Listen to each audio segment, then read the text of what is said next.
My name is Douglas Keeler. I'm the Executive Director of Juvenile Justice Advocates International. Today with us, we have Sarai Garcia Martinez, who is our um, Latin America Director. She runs all of our projects in Latin America. Sarai originally joined our organization. She has a master's in international law and joined our organization. Boy, I want to say it was maybe eight years ago, 9 years ago, originally as our project director in Chihuahua State in Mexico, where we had our model site, and eventually became our national director in Mexico and now leads all of our projects in Latin America. Also joining us today is a good friend of our organization and partner, Virginia Murillo Herrera.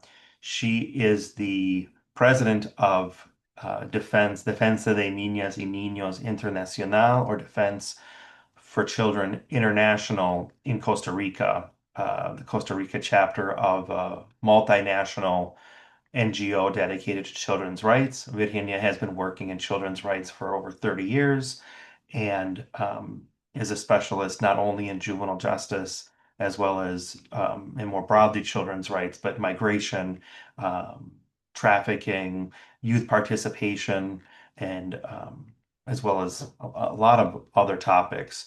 And has a vast experience in Costa Rica. She'll be sharing with us about Costa Rica today, but also in Central America, Latin America, and her work in front of the UN and Inter-American Commission and Court on Human Rights. So we're very lucky to have Virginia as a partner and very lucky to have her with us today as well. So the purpose of our webinar today is to provide an update to our supporters and our followers. This is really designed as it's public, anyone can join. It's designed as a discussion kind of in the family in the house where we're able to talk about the work that we're doing, take your questions, and provide some updates on our work. We started doing this during the pandemic, and we've really kind of come to a point where I think a lot of our work is starting to feel a little bit like what was happening during the pandemic, where there was sort of a global crisis. In this case, it may be more of a regional crisis in the topic, and felt the need, because of a lot of changes that our organization has undergone, to provide this update to our supporters. But we welcome everyone who's able to join us, whether you're a supporter or follower, interested in learning more about our organization and our work. But we are skipping some of the formalities and appreciate your understanding. I will start out and just to give a very brief introduction of our organization and introduce why we're here today, and kind of the context of this discussion, and then turn it over to our experts, Sarai and Virginia. So our organization has been around for 12 years now, working exclusively on juvenile justice reform, alternatives to incarceration, and improving conditions of detention for youth who are incarcerated. And our work started out in Mexico and has, many years of experience in Mexico. At this point, our work, and said I will go into detail on kind of how our work has expanded and where it has expanded to, but we are now doing work on the ground in multiple countries in the Americas, and as well as doing work at the international level. Our mission as an organization is to minimize the use of the deprivation of liberty for children who are in conflict with the law, and we use policy advocacy, technical assistance, training, um, really working with local governments to create reform, as well as community engagement, family engagement, and youth participation to transform the youth justice system. As I mentioned, we have a lot of changes that our organization has undergone in the last year or so, but in the midst of that, there has also been a kind of sea change in the political climate that we're working in that has prompted this discussion today. And that sea change has to do with really significant political movements that are threatening a lot of the progress that has been made on alternatives to incarceration for youth, and just a climate that looks at um, guaranteeing the rights of children who are in conflict with the law. Part of that has been a very practical impact on funding, and Sarai and Virginia will both talk about that impact. Part of that has been more of a political atmosphere that we're operating under, both in our work in the United States and very presently in our work in Latin America and Central America in particular. A lot of this has hit the news in the United States and around the world when it comes to the current administration deporting um, migrants to El Salvador in particular has kind of been one of the hot spots. But it isn't contained just to El Salvador and what has gone on that has provided that space for people to be deported and kind of disappeared. The underlying political climate is impacting the entire criminal justice system in the region, as well as the youth justice system, the juvenile justice system. So that's the context for our discussion today. All of these factors have impacted our work, have impacted the work of Defense for Children International and Virginia's work. And so, with that as kind of the context, I thank everyone for joining us. And what we'll do today is we're going to have Sarai talk a little bit specifically about our work and how that's changed over the last year and where that's going. And then Virginia is going to give us kind of an on the ground look from Costa Rica and Central America as to these political and funding trends and what this has meant for children in general and specifically children in the juvenile justice system. So that is kind of our agenda for today. Please, like I said, feel free to drop into the chat and say hello. Feel free to drop into the Q&A and ask questions. And with that, we hope to finish in at about 45 minutes past the hour. So thank you, everybody. And with that, I'll hand it over to Sarai. Thank you, Sarai. Thank you very much, Douglas. Thank you, everyone, joining us today. Thank you, Virginia, a great friend and a great partner of our organization.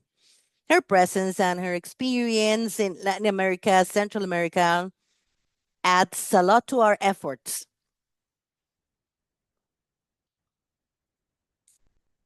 I want to share a reminder with you on the work we've been carrying out in the last 12 years. Our work mainly in Mexico and in the region. I just want to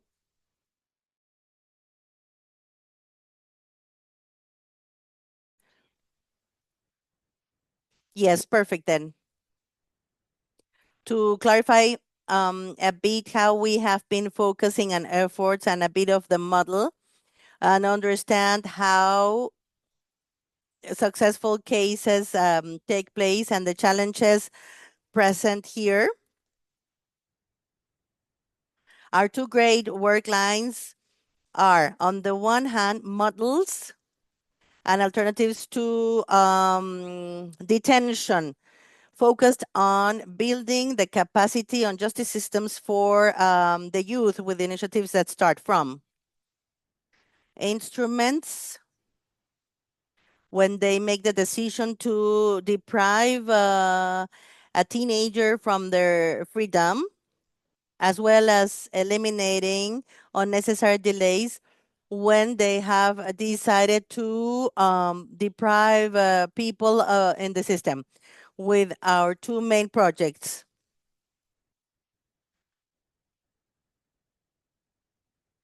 They are centered in the judicial part of the legal area. Under this same line of projects, we monitor the systems that deprive freedom of the youth in the context of juvenile justice system, also the model to supervise social educational measures when they are in freedom. They also build capacities.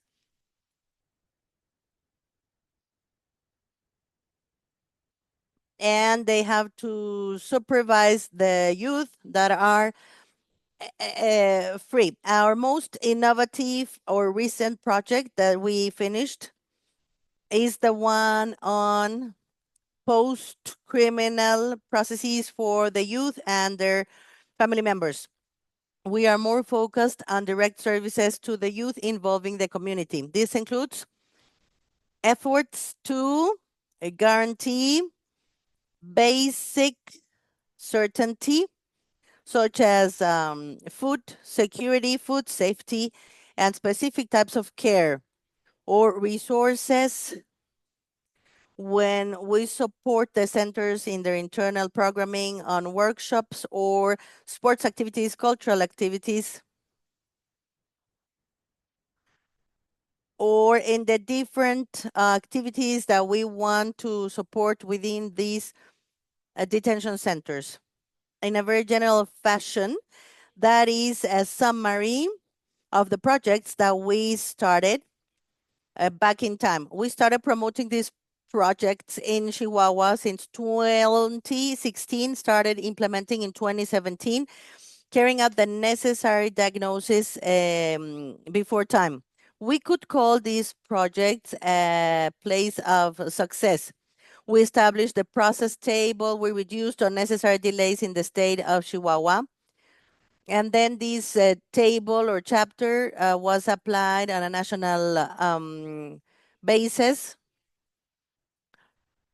And then we have our international standards to monitor the original one.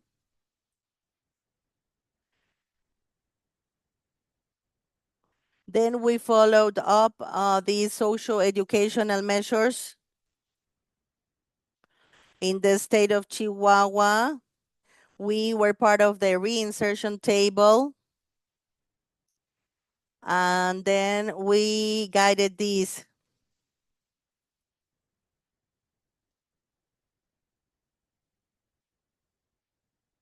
changes in Mexico in the country from the different administrations.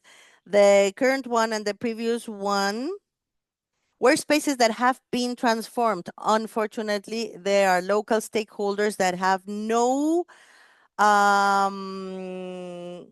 more resources. At the beginning of 2024, we considered that Chihuahua was a state that was very successful, in which we could establish the projects, pilot them. Some projects are executed on behalf of the authorities, and then we closed activities in 2024. In a similar fashion, we also worked in the state of Durango, and over there we were able to carry out all the projects under alternatives to attention, and we were focused on monitoring the detention centers and also voluntary mobilization projects. Reunification of families is something that we also focused on. A little while before, in 2023, we considered that Durango was a successful place. So we decided to conclude our activities there. It is important to mention that during the pandemic, technology helped a lot. Spaces like the one we are working on today allowed us to expand ourselves and support other states in the country, even to other countries in the region. Back then, when the second year of the pandemic and the years before, we considered that maybe we impacted around 4,000 teenagers in the region that were in conflict with the law.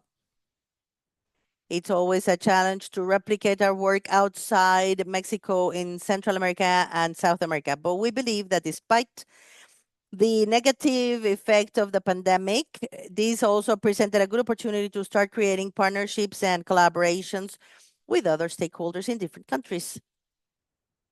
Before we talk a bit about how this was replicated, it's important to mention that our work, especially during the last year and a half, has been greatly focused on assisting teenagers in the United States. We are with Foundation Casey, and we have worked with international standards for monitoring and certifying centers for the freedom of teenagers. We have been able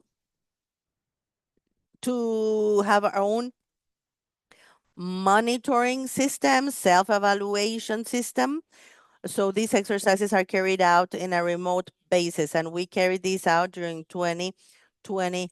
No, we monitor 20 centers, and we are planning to complete another 20 centers by the end of 2026. With this opening introduction, we face the opportunity through Tinker Foundation to join our initiatives. all of our initiatives have been tried, so we created a toolkit. The toolkit will include the initiatives under our pillar on alternatives to detention to bring capacity to the justice systems in the region and to comply with all the standards, international standards, under the children's rights. This toolkit will allow us to promote it and to let our work be known internationally, the work we have achieved in Mexico, and also to share it with other justice administrators in the region, so the tools may be used by them elsewhere.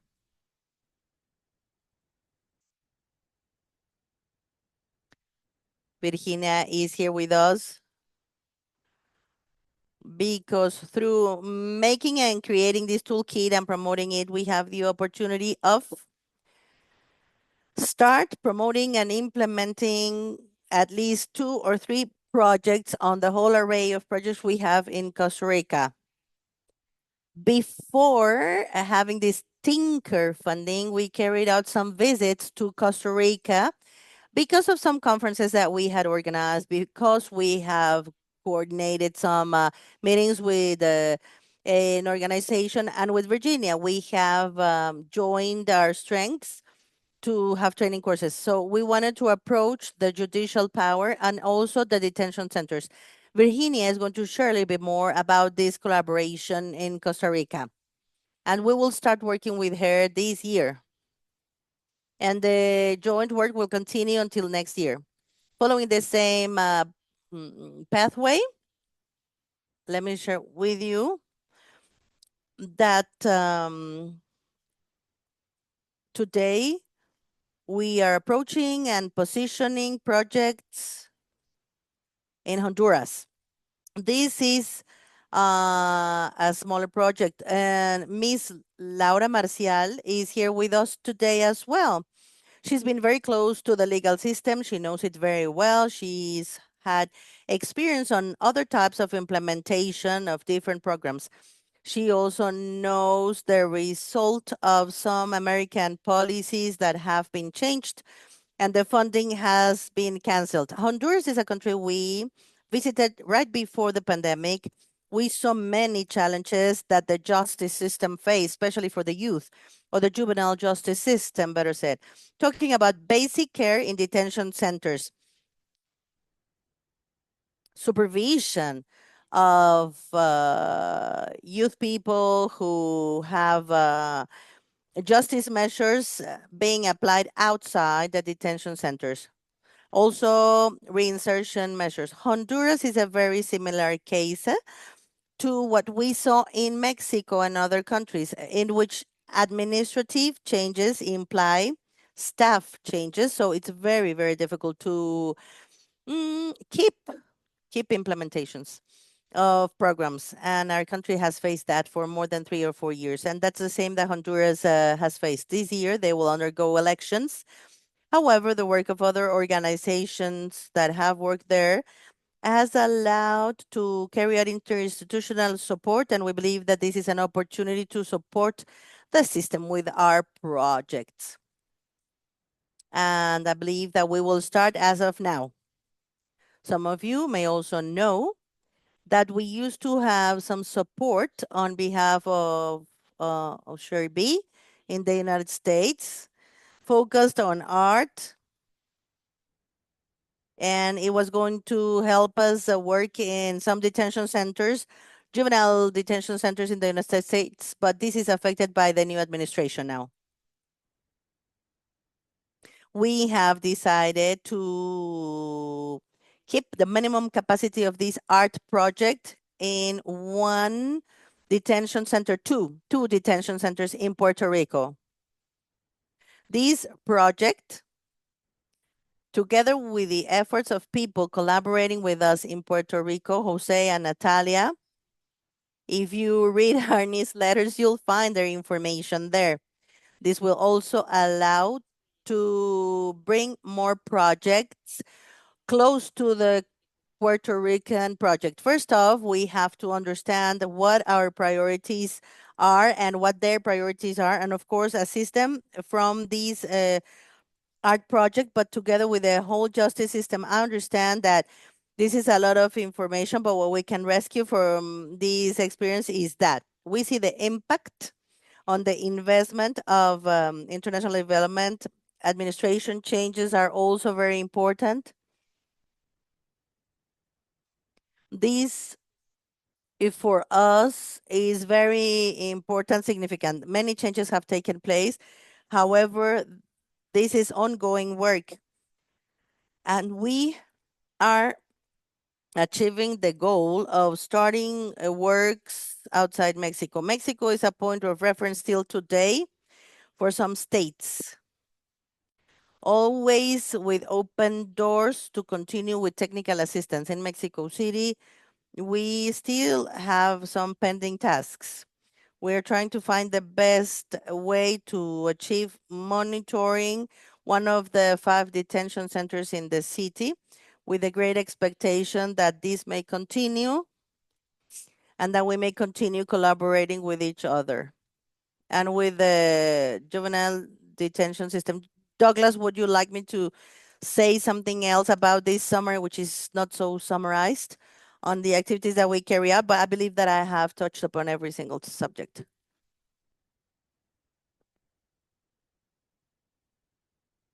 Your microphone is muted. Of course. Thank you, Sarai. I would just mention to just for clarity that as Sarai mentioned, Laura, who's joined us and is joining as one of the viewers of the webinar from Honduras, was actually working on a USAID project in Honduras that was canceled and terminated. And so we're able to, in a smaller way, continue some of that work in Honduras because there is openness by the government there. Um, but that also that when Sarai mentioned Puerto Rico, the project that we started in Puerto Rico with funding from the U.S. Department of Justice, what's called the OJJDP, the Office of Juvenile Justice Delinquency Prevention.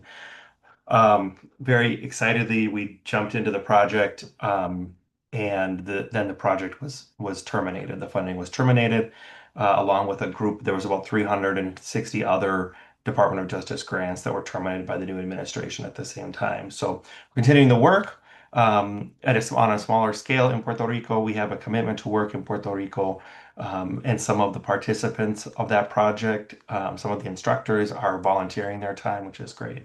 But just so those pieces were clear on some of the funding impacts. But I think that's great, Sarai. I appreciate that overview. I'd like to hand it over to Virginia to now speak about more specifically the situation on the ground in Costa Rica and her experience of these different factors um, and how that's impacting the work there.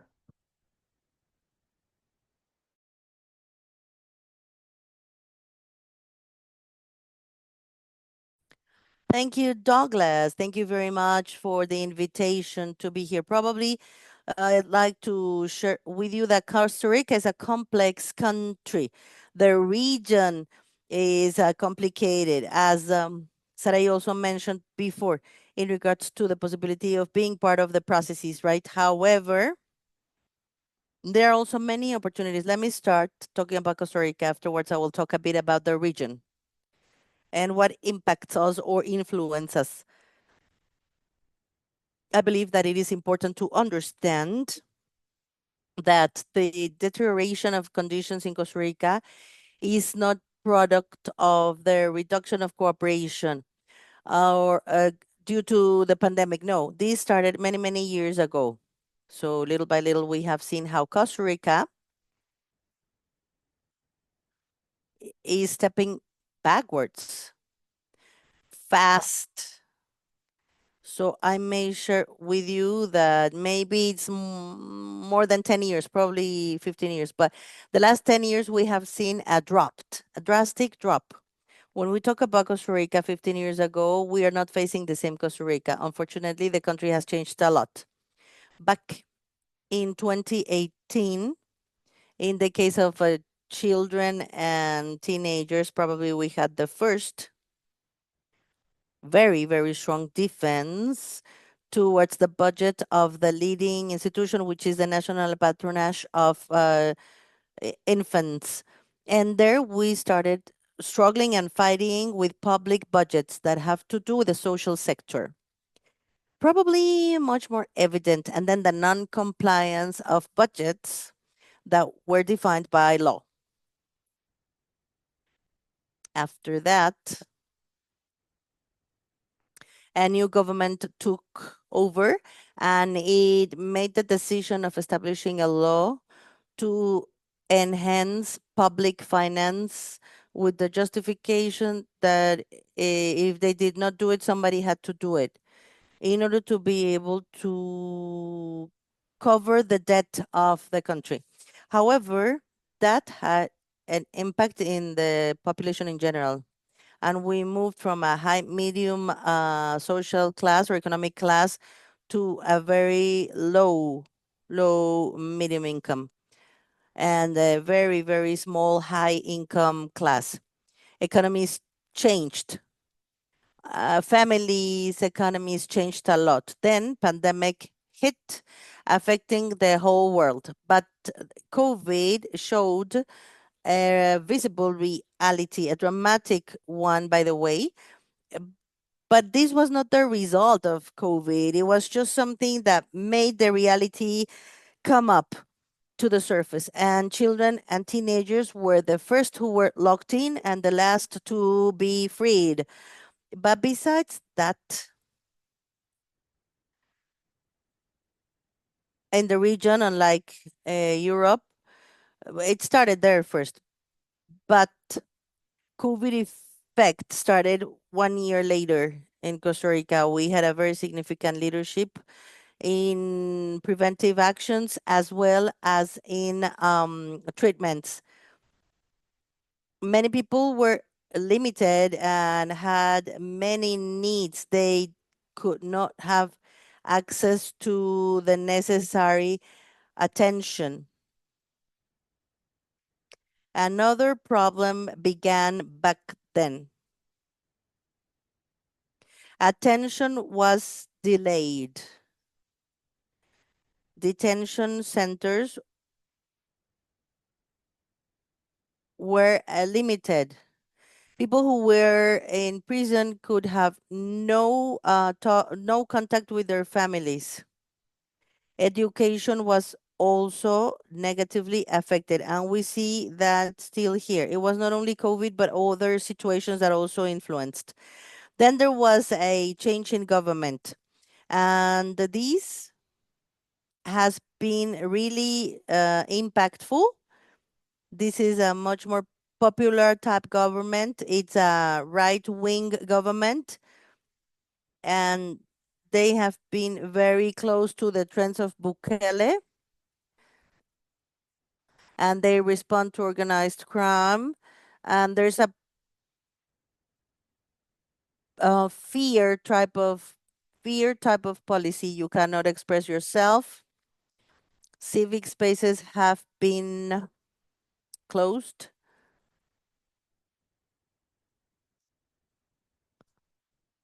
But there has been budget cut. Dramatic, by the way, in everything that has to do with social matters. So people who are detained are highly affected. Social programs are already affected. So preventive programs were closed too. We have been trying to find a way to keep processes in order to be able to work and continue serving different populations. The greatest concern we face with this current administration, well, let me share with you that we have a change in the country, which is the increase in Costa Rica. It has been said that it's a drug drug dealer state. It is controlled by the drug dealers, by the organized crime, better said. The whole criminal organization is controlling our country. Unfortunately, it has been a country, well, a region, as it is mentioned by the committee, in regards to the response from the states to the teenage population. Costa Rica has abandoned the youth in the sense that the education system ends in the third year. That's the third year of school, but that would be some type of junior high. But then there's nothing else. Very few schools for the population, not the whole population is in the educational system. And those who are in the system never finish. So there we can see poverty. So the youth never continue developing themselves. So those who can come out or so people who can help you get out from this poverty is the drug dealers, and then paid killers are very in vogue today, and they are not discreet anymore. They are now much more open. If I'm not wrong, I'm not sure about the information, but in the first quarter of this year, there were around 380 homicides committed in Costa Rica, out of which about 80 were of people that had nothing to do with drug dealing, but they were in the wrong place at the wrong moment. And paid killers were going through. So this is very difficult. And the youth is facing many more problems. Bukele has visited Costa Rica several times. And according to what people say, these are just rumors, but we pronounced ourselves. They are opening high contention spaces and they want to build detention centers. For now, adult population are kind of packed, and we don't know how this will affect the young population under the juvenile detention law. This is really concerning because there's silence on how they're doing things. And then we also face reduction on international cooperation. Costa Rica, and this has always been a double discourse topic. We have this discussion on lower income, right? Lower income, low income, medium income, high income. Costa Rica has always been right in the middle, and it seems that now will be in the high end. But when you go and see the conditions, deterioration conditions, and how they are affected in Costa Rica, and you see the migrant population and all of that, that's very, very serious, and that's very, very sad. We see that from the north or the south, they are affected. And so sometimes we see that this does not agree with reality. Many times, summons go towards these two categories only, and these does not necessarily reflect the conditions of the country. And then, with international cooperation that has changed and has been reduced, this has drastically changed. At present, they are reformulating all of these and the way in which we work. So in the region, we see that there are many organizations under red lights. The sustainability of these processes are very, very weak.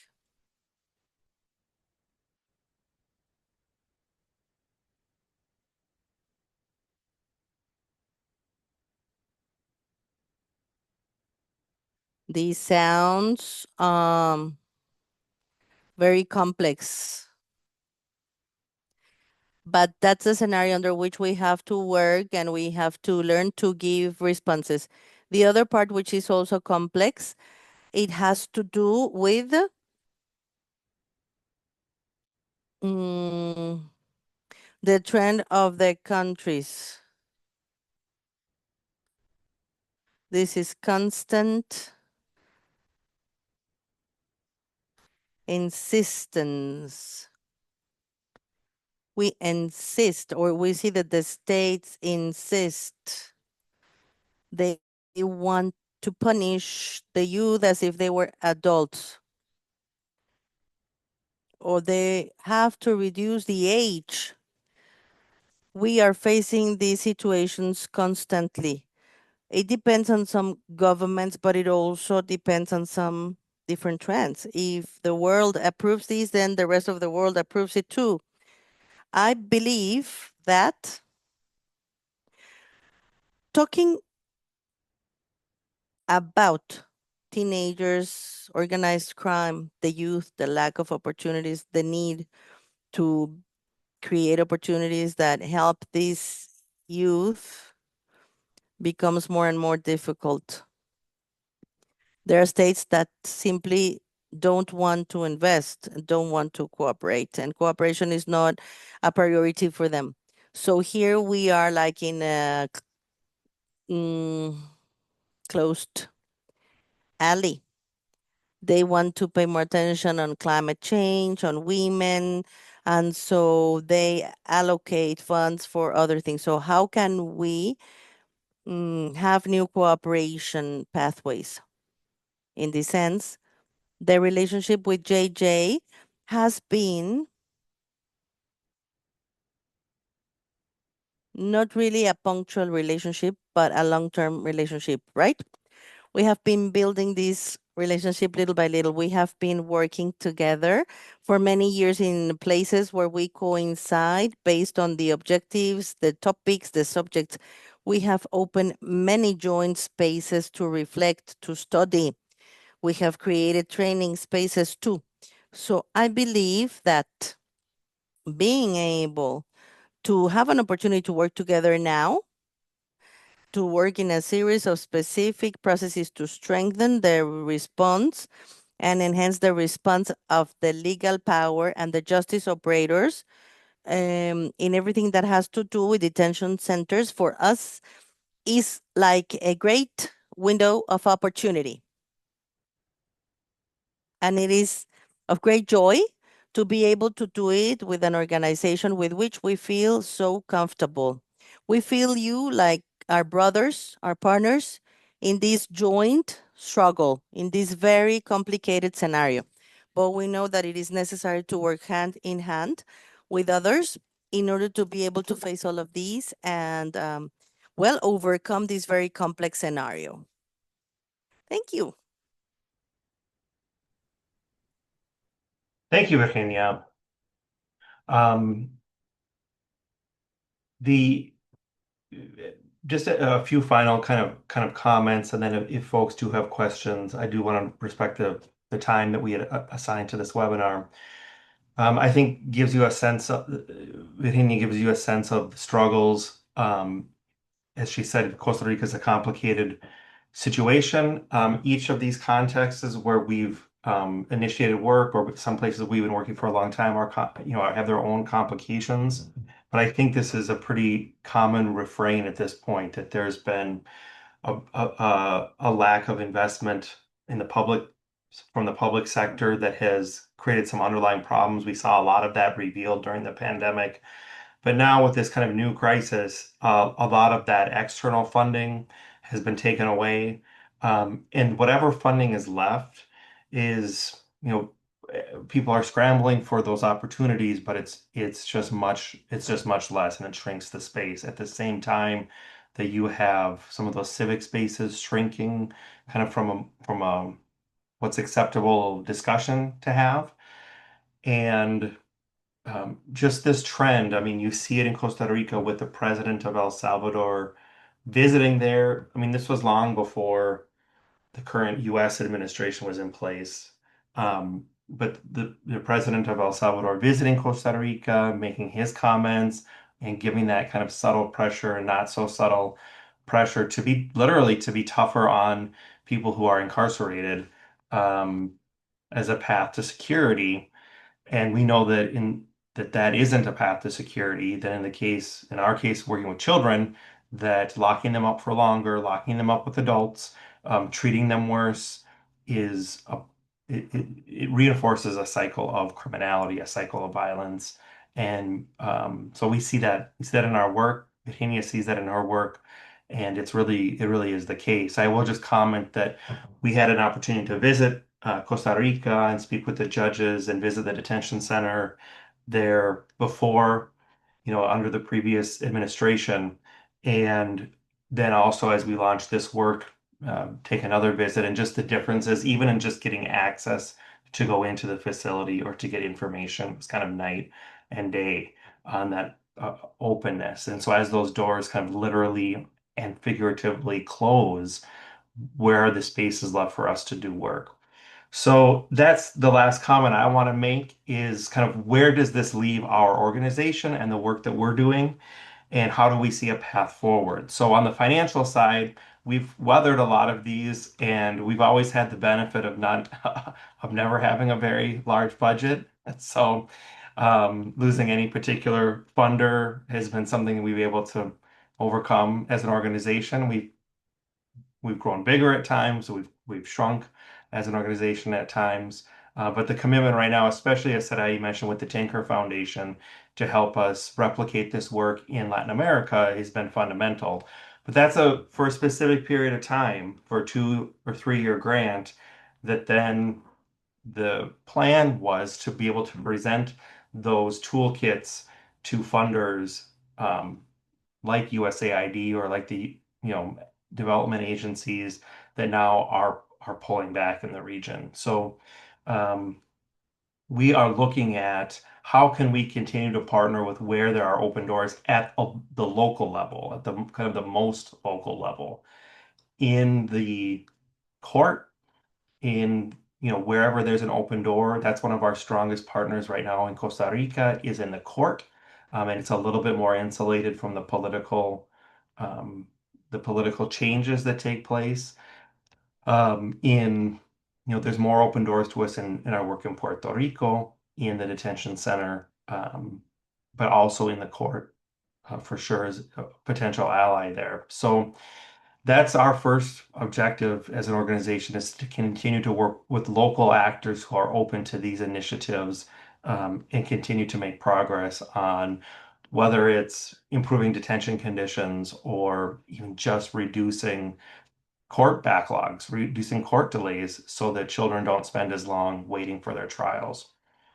The other piece that we're looking at is how to strengthen these regional partnerships, regional um, exchanges of information and good practices, and build on that, uh, the basis of children's rights that have been accepted historically in the region, but now build on top of that some of these technical tools that Sarai and her team are developing, and share that. So as part of that, we are obviously in contact with our partners in Costa Rica and Puerto Rico and Honduras and Mexico, but we're also reaching out to partners and spoken with partners in El Salvador, in Colombia.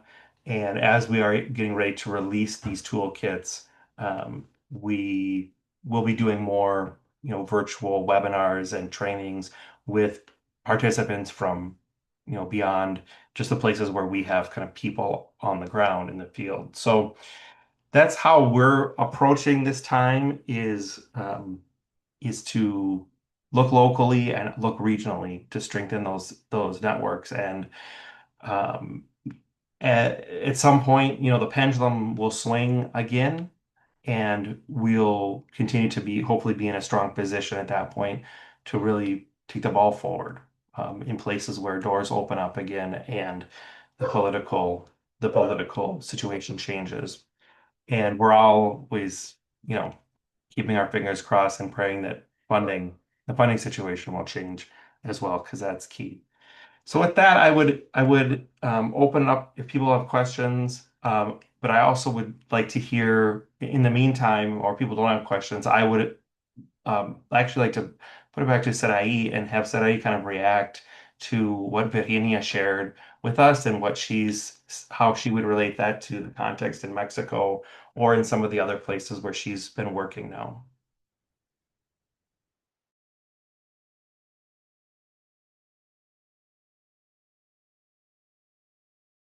Yes, I will be very brief to respect the time of others. In Latin America, we share many challenges in different ways, and in other places, not so different. In Mexico, violence or structural violence or violence that we know that affects directly uh, teenagers who are in contact with the system probably has existed for many more years because there's presence of organized crime and other historical stages in the country. However, we do understand the changes in the narrative. Here, it's different to have a left wing government. Having that somehow,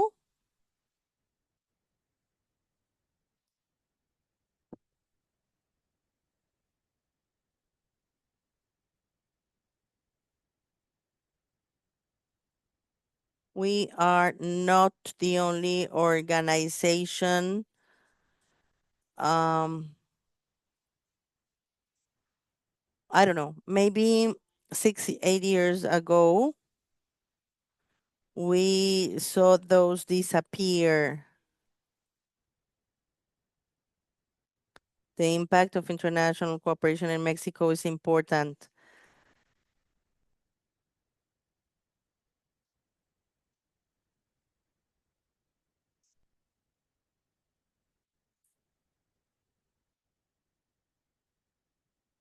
We are living similar situations. We also see that there's American influence, and we see different discourses that are much more punitive. Recently in Mexico, we underwent a reform in the judicial power in which through the vote of people in the first exercise, we've already elected judges. We know that that may carry out to a backdrop in the specialization of just judges in the juvenile justice system. We will be able to see this impact in short term or midterm, but there's a red light, there's a backlog here in the country. This is what I can tell you. Organizations like ours and stakeholders like Virginia and others in the region are trying to see how to collaborate. As you mentioned, Douglas, funding will always be of the utmost importance. We may create these partnerships and also carry out dialogues with other organizations. However, funding at the end of the day will make it possible for us to crystallize initiatives and proposals. I think there's a question, right?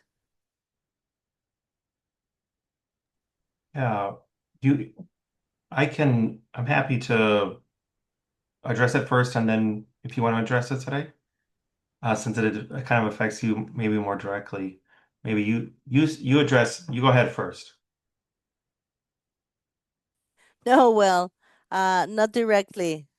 For the person who's translating, there's a question in the chat that has to do with me having difficulty moving between the United States, Central America, and South America to move, to mobilize. No, no, because I've always had a visa to travel to the United States. I've never faced any difficulty, not personally. So I'll jump in and she hasn't had any difficulty, but what's been happening has impacted, and that specific issue has impacted some of our decision making. And so, for example, when our grant, I mean, I'm just going to be very transparent here, assuming everyone is, again, part of the family. When when our Department of Justice grant was terminated, a group of U.S., was for work in the United States. We were doing work in Puerto Rico, which is a United States territory. A group of other nonprofits, U.S. nonprofits working in the United States, you know, have put together a lawsuit to sue the government over the termination of those grants. In our case, we have staff who have visas like JJAI to travel, or board members who have visas to travel to the United States. And we actually are aware of other organizations who work in the region who have had people denied visas, and they don't know why, other than potentially connected to their work or their political activism. Um, and so, we made the decision not to be part of, not to be part of that kind of public fight with the administration, and so it does affect our decision making, and it is something that we want to continue to think about. Not to say the solution to that is, well, we're just going to hire our team is just going to be all Americans with an American passport because then we can travel. Not at all. Like the opposite. Um, but it's a real factor that comes into play. I think Central America, I don't know if Virginia wants to say anything, but I don't, other than kind of that issue of how it affects the ability of the U.S. administration to pull people's visas.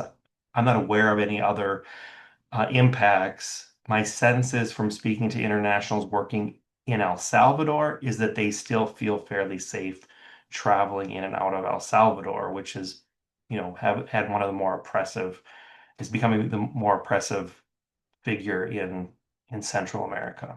So, Virginia, if there's anything you want to say about that.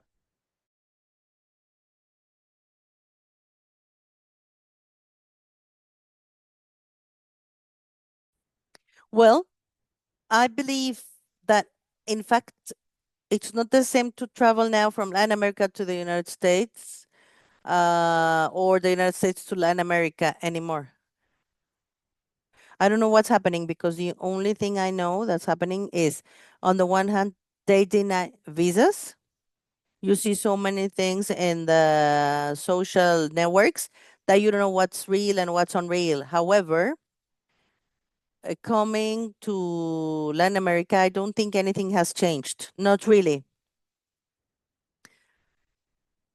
There are the Costa Rican government talked horribly about, I think she said Honduras, yes, that they were all criminals.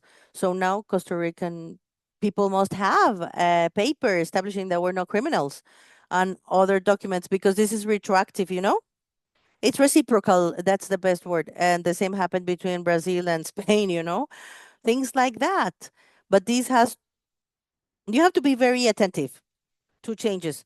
There are some dynamics in these political games, and so things change. However, the whole region is insecure, so to speak, but you need to know how to move. If you jeopardize yourself, and if you're in wrong games, that's how we say it here, then you may be at risk. You have to be careful, cautious. For now, we can mobilize and move, go, come. People can travel, come and go with no problem whatsoever. And this political environment on cuts is happening all over Latin America. But I think Latin American citizens are not really resentful. However, this effect or impact has left many people without work. But this is not against persons, individuals, not really. This goes beyond people. So I think people can continue to move, travel as anywhere else in the world, even if it looks very, very safe. You need to be very cautious and I think she's trying to say that under the law, behave yourself.